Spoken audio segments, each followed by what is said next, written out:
Shalom saudara pendengar yang terkasih, kita kembali bersama-sama merenungkan firman Tuhan. Dan saat ini saya mengajak saudara pendengar sekalian untuk bersama-sama membaca Alkitab di dalam 2 Korintus 4 ayat 1 sampai dengan 9. 2 Korintus 4 ayat 1 sampai dengan 9. Demikian firman Tuhan. Harta rohani dalam bejana tanah liat. Oleh kemurahan Allah, kami telah menerima pelayanan ini. Karena itu, kami tidak tawar hati, tetapi kami menolak segala perbuatan tersembunyi yang memalukan. Kami tidak berlaku licik dan tidak memalsukan firman Allah. Sebaliknya, kami menyatakan kebenaran dan dengan demikian kami menyerahkan diri kami untuk dipertimbangkan oleh semua orang di hadapan Allah.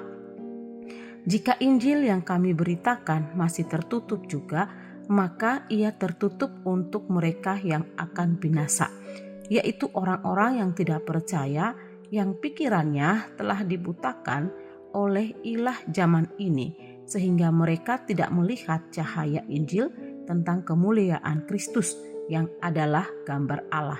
Sebab bukan diri kami yang kami beritakan, tetapi Yesus Kristus sebagai Tuhan dan diri kami sebagai hamba-Mu karena kehendak Yesus.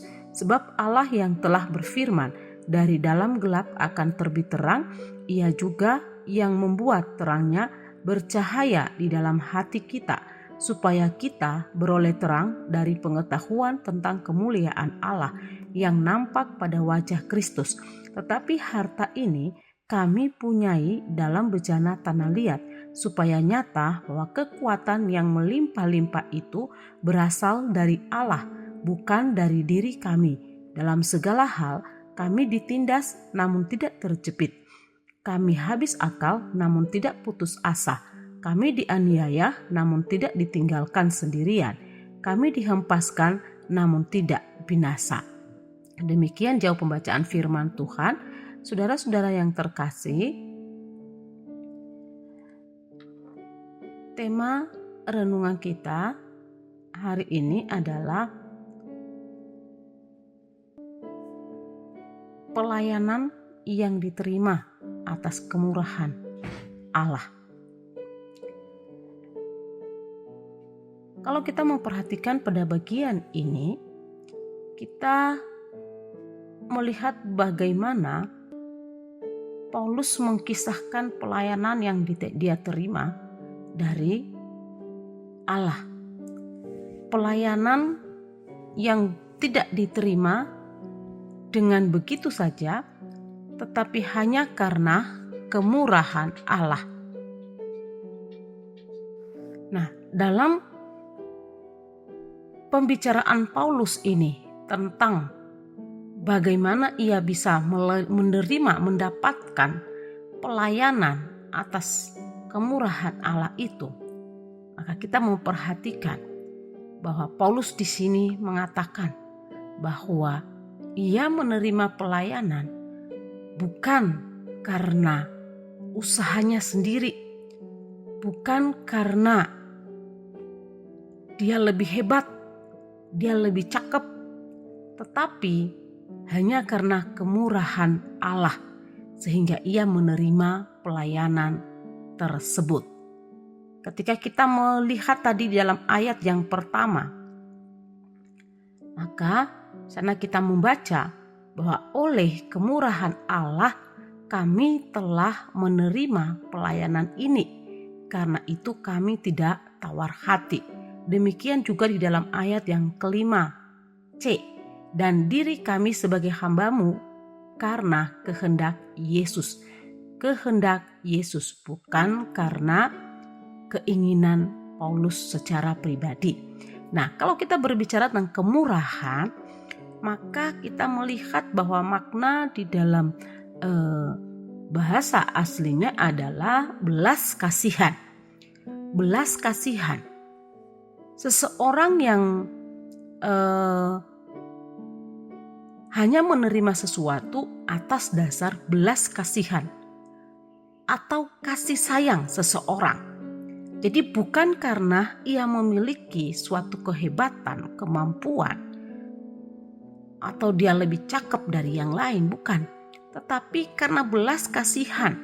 Belas kasihan siapa? Belas kasihan dari Allah. Nah, kalau kita melihat di dalam Septuagintanya, maka kita memperhatikan bahwa maknanya lebih mendalam lagi, yaitu kesetiaan Allah. Jadi kemurahan Allah ini bermakna sebagai kesetiaan Allah.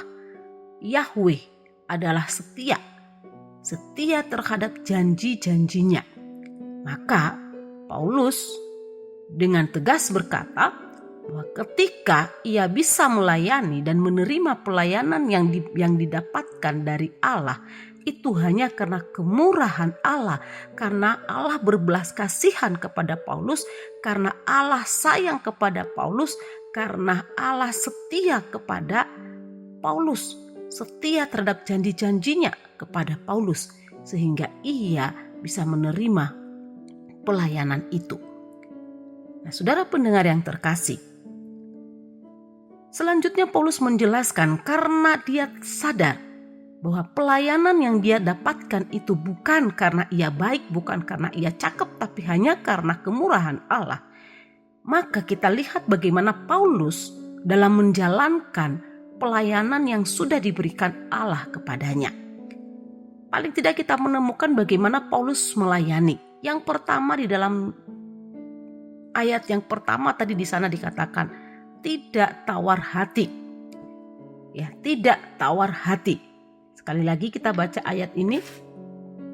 Ayat yang pertama, oleh kemurahan Allah kami telah menerima pelayanan ini, karena itu kami tidak tawar hati.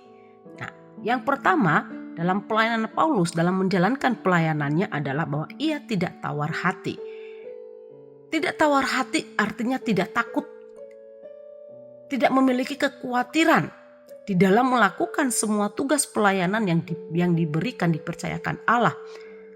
Tidak ada ketakutan ketika dia harus menjalankan semua tanggung jawab dalam melayani, sekalipun kita tahu ada banyak tantangan di dalam pelayanan Paulus. Tidak mudah bagi Paulus untuk menjalani pelayanannya semenjak ia bertobat dan menyerahkan hidupnya kepada Tuhan. Dan kemudian Tuhan pakai dia menjadi seorang hamba Tuhan yang luar biasa, seorang rasul yang luar biasa.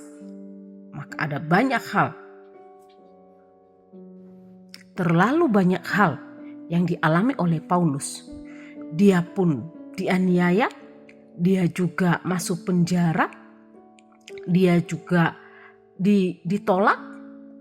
Tetapi di sini ia mengatakan kami melayani dengan tidak tawar hati. Kenapa tidak tawar hati?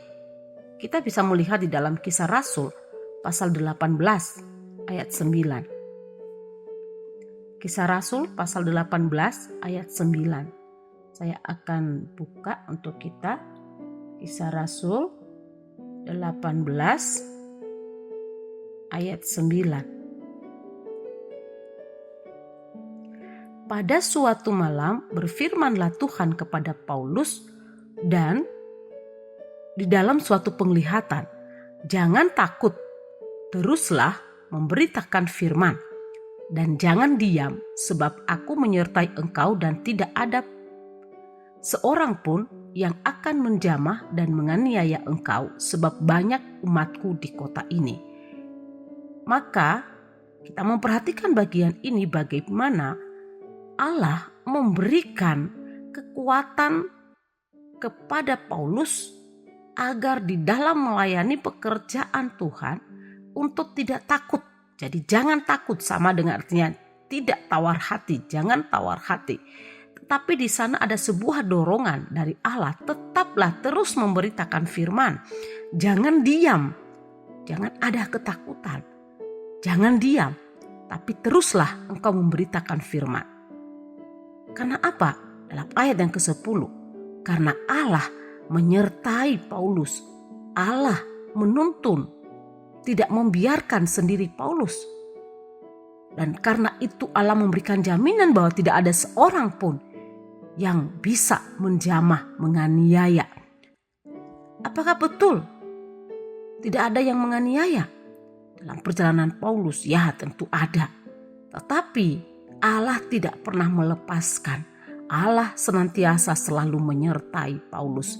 Maka ketika Paulus menerima pelayanan ini, maka ia berkata, melayani dengan tidak tawar hati. Karena apa? Karena Allah sudah memberikan jaminan kepadanya. Allah yang memberikan pelayanan itu, bahwa Allah menyertainya. Jadi Allah tidak hanya memberikan tanggung jawab lalu membiarkan, tidak. Tetapi Allah memberikan sebuah tugas dengan sebuah janji penyertaan dan semangat, dorongan untuk terus maju, untuk tidak diam. Tetapi tetaplah melayani, memberitakan Injil.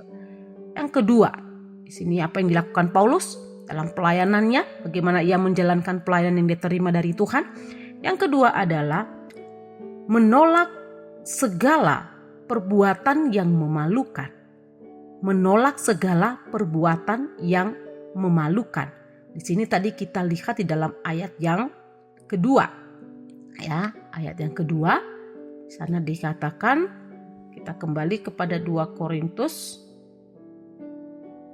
pasal yang keempat, ayat yang kedua. Tetapi kami menolak segala perbuatan tersembunyi yang memalukan. Kami tidak berlaku licik dan tidak memalsukan firman Allah. Ya, kami tidak berlaku licik dan tidak memalsukan firman Allah. Sebaliknya kami menyatakan kebenaran dan dengan demikian kami menyerahkan diri kami untuk dipertimbangkan oleh semua orang di hadapan Allah. Saudara, di sini Paulus mengakui bahwa di dalam pelayanannya ia menolak segala perbuatan yang tersembunyi, segala perbuatan yang memalukan. Perbuatan yang seperti apa? Yaitu perbuatan licik yang biasa dilakukan oleh orang-orang atau guru-guru palsu yang dengan sengaja membuat ajaran-ajaran mereka begitu diputerbalikan sehingga orang bisa melihat dan supaya orang-orang yang mendengarkan mereka dapat mengikuti ajaran-ajaran mereka. Mereka melakukan dengan cara-cara yang licik sehingga orang yang mendengarkan mengikuti mereka. Nah, saudara, dalam pelayanan memang ada banyak ya orang-orang yang melakukan kelicikan demi sesuatu hal yang diinginkan, demi sesuatu hal yang ingin diperoleh, demi sesuatu hal supaya orang lain mengikuti dirinya, sehingga melakukan kelicikan. Tapi Paulus di sini berkata, kami tidak melakukan kelicikan dan tidak memalsukan firman Allah. Apalagi di sini saudara, memalsukan firman Allah, memutarbalikkan kebenaran. Apa yang seharusnya tertulis dalam Alkitab bukan itu yang disampaikan. Nah, ini yang biasa dilakukan oleh guru-guru palsu.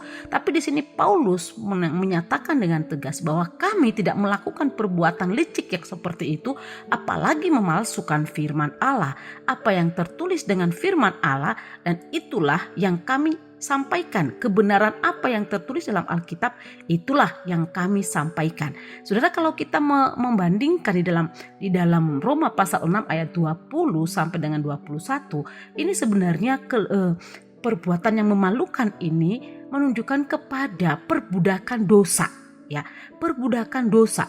Jadi di sini Paulus Allah berkata bahwa kami tidak hidup di dalam perbudakan dosa. Kami menolak perbuatan-perbuatan yang perbuatan-perbuatan dosa yang memperbudak kami.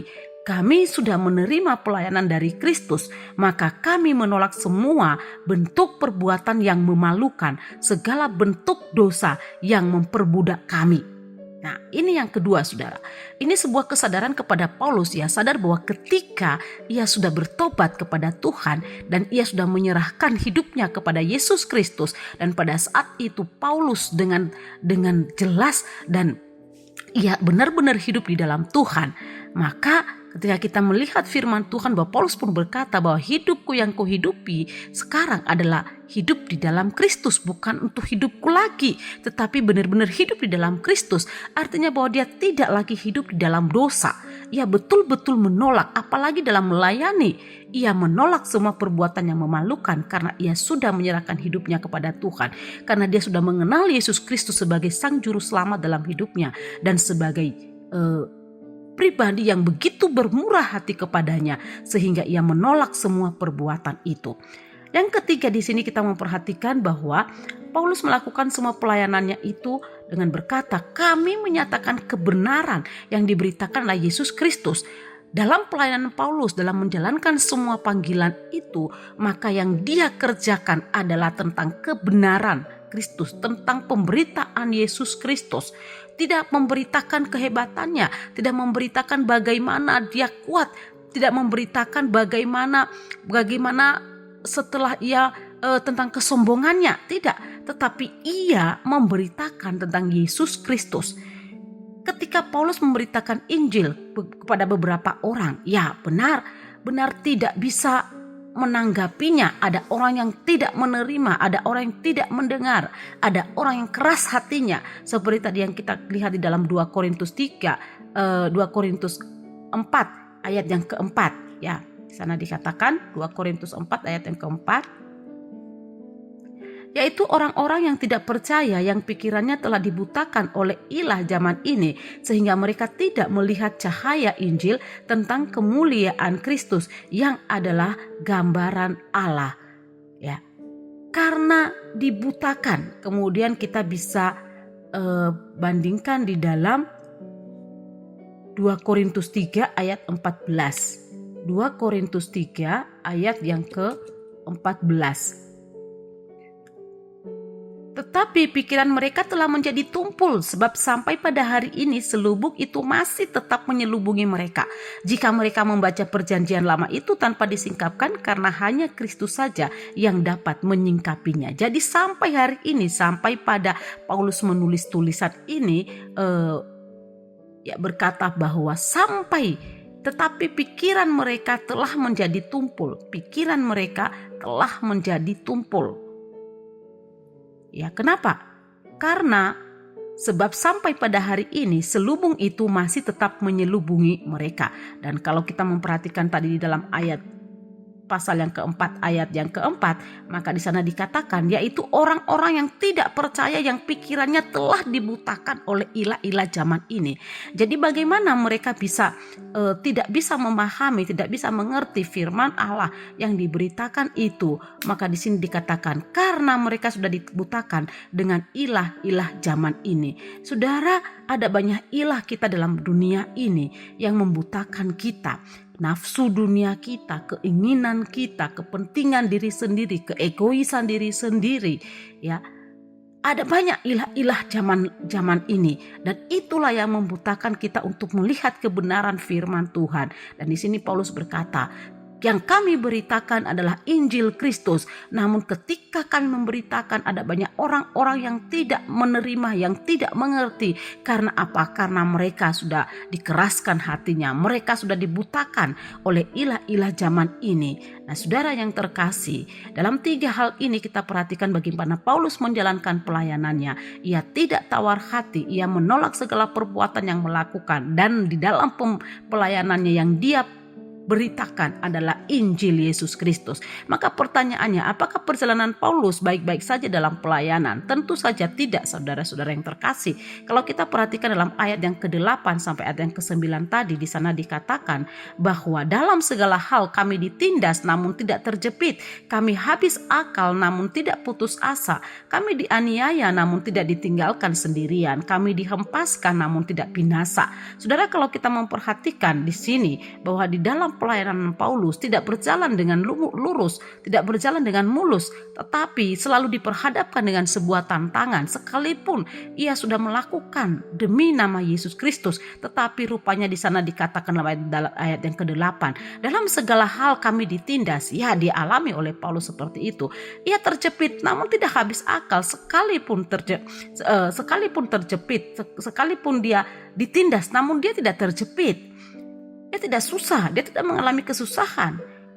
Kami habis akal namun tidak putus asa. Ya, secara manusia akal sudah gak ada, habis akalnya. Tapi yang gak pernah putus asa. Kenapa? Kan ada sebuah janji Tuhan, untuk tidak tawar hati, untuk jangan takut, jangan diam, tetapi terus memberitakan firman, terus melayani. Karena di sana Allah senantiasa selalu menyertai. Dia dianiaya namun tidak ditinggalkan sendirian. Ya, kita tahu ketika Paulus dalam penjara, siapa yang menjadi pelindung daripada Paulus? Ya, Allah sendiri yang melindungi dia, yang memberikan dia kekuatan. Jadi dia, walaupun dia dianiaya, dia tidak ditinggalkan sendiri. Ya, tetap merasakan bahwa ada kehadiran Allah bersama dengan dia. Dia dihempaskan namun tidak binasa. Karena apa? Dia adalah milik Kristus. Dia tidak binasa. Nah, di sini kita memperhatikan bahwa perjalanan pelayanan Paulus tidak mudah, tetapi ada banyak tantangan yang dia hadapi. Tetapi yang pertanyaannya, apakah yang membuat Paulus begitu kuat, begitu teguh di dalam melayani pekerjaan itu? Ayat yang ke-7 di sana dikatakan, tetapi harta ini kami punya dalam bejana tanah liat, supaya nyata bahwa kekuatan yang berlimpah-limpah itu, yang melimpah-limpah itu berasal dari Allah, bukan dari diri kami. Karena ada sebuah pengharapan tentang harta yang ada di dalam bejana tanah liat. Ada sebuah pengharapan tentang harta yang ada dalam bejana tanah liat, sebagaimana perikopnya kita di dalam bagian ini tadi. Nah, saudara, sebuah harapan yang bukan harapan kosong, tapi harapan yang pasti bahwa ada harta yang menjadi sesuatu hal yang sudah dinantikan, yang sudah menantikan Paulus untuk diterimanya. Sehingga berkata bahwa saya melakukan semuanya ini supaya kekuatan yang melimpah-limpah itu berasal dari Allah, bukan dari diri kami. Kenapa? Karena ada harta bejana. Ada harta yang begitu luar biasa yang menjadi pengharapan Paulus, yaitu harta yang ada di dalam Yesus Kristus yang tidak dapat diperoleh dari manapun. Nah, saudara yang terkasih, kita pun adalah orang-orang yang dipanggil untuk melayani Tuhan. Baik kita sebagai seorang jemaat, baik kita sebagai seorang aktivis, baik kita sebagai seorang hamba Tuhan yang menggembalakan, baik kita sebagai seorang pendidik, kita sama saja punya bagian ini untuk mengambil bagian di dalam melayani pekerjaan Tuhan. Kenapa? Karena ketika kita bertobat dan menyerahkan hidup kita kepada Tuhan, maka tugas untuk melayani ini adalah tugas kita semua. Maka di sini kita perhatikan dalam pelayanan kita, mungkin tentunya kita berhadapan dengan berbagai macam tantangan. Banyak sekali masalah, banyak sekali yang menghalangi. Tetapi kita melihat bagaimana Paulus bersaksi bahwa dalam segala hal dia ditindas namun tidak terjepit. Mereka habis akal, Paulus habis akal namun tidak putus asa. Kami dianiaya namun tidak ditinggalkan sendirian. Kami dihempaskan namun tidak binasa. Saudara, mari kita melakukan pelayanan kita dengan tidak tawar hati, dan kita menolak segala perbuatan yang tersembunyi, perbuatan yang memalukan. Kita tidak perlu melakukan cara-cara yang buruk untuk membuat pelayanan kita menjadi lebih besar. Tidak perlu, kita tetap melayani Tuhan sesuai dengan cara Allah, dan kemudian yang kita beritakan adalah Kristus. Dan ketika dalam proses perjalanan pelayanan kita itu penuh dengan liku-liku masalah, tantangan, sampai kita habis akal pun, tapi jangan sampai kita putus asa karena Allah beserta dengan kita. Saya yakin bahwa janji Tuhan kepada Paulus pun juga adalah janji Allah kepada kita, orang-orang yang menerima pelayanan ini atas kemurahan Allah. Karena itu kita menyerahkan semua pelayanan ini, kita lakukan dengan baik bersama dengan Tuhan. Amin. Mari kita berdoa. Tuhan, kami bersyukur untuk hari ini kami boleh bersama-sama merenungkan firman-Mu, dan kami berdoa biarlah juga Tuhan terus menolong mengingatkan kami melalui firman ini, meneguhkan hati kami dalam melayani. Kami tahu Tuhan bahwa kami pun juga menerima pelayanan ini karena kemurahan Allah, karena Engkau memanggil kami untuk boleh menerimanya dan menjalankan setiap bentuk tanggung jawab kami dalam pelayanan. Kami berdoa Tuhan dalam setiap tantangan-tantangan yang kami hadapi dalam pelayanan. Kami berdoa kiranya Tuhan terus menolong kami, mampukan kami untuk tetap setia dalam melayani pekerjaan Tuhan. Kami tidak tawar hati dan kami menolak semua perbuatan-perbuatan yang licik, perbuatan yang memalukan, yang hanya ingin membuat pelayanan kami untuk dibesarkan namun dengan cara-cara yang licik. Kami berdoa Tuhan ampuni kami juga jika pemberitaan kami mungkin Kadang-kadang kami tidak memberitakan Yesus Kristus, tapi kami memberitakan diri kami. Kami berdoa akhirnya Tuhan tolong kami, mampukan kami untuk boleh menjalankan semua bentuk pelayanan apapun yang Kau berikan bagi kami sesuai dengan kehendak Tuhan. Terima kasih, terpuji nama Tuhan. Di dalam nama Yesus kami berdoa. Amin.